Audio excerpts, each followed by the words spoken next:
காத்து ஊத காத்து சுத்தும் கடல் கரைய பார்த்து சத்தியமா கோயில் கொண்ட சுப்பையா எங்க குப்பத்துக்கு குல விளக்கு நீ ஐயா.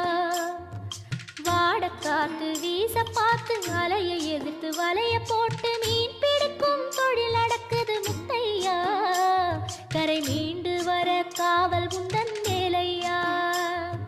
திருச்செந்தூர் ஆண்டவனே வேல் முருகா தினம் உனக்கு நன்றி சொல்வோம் மால் மருகா. திருவடியில் தவம் இருப்போம் திருமுருகா. தீப்பெழுது நலமெனவே வடிவழகா.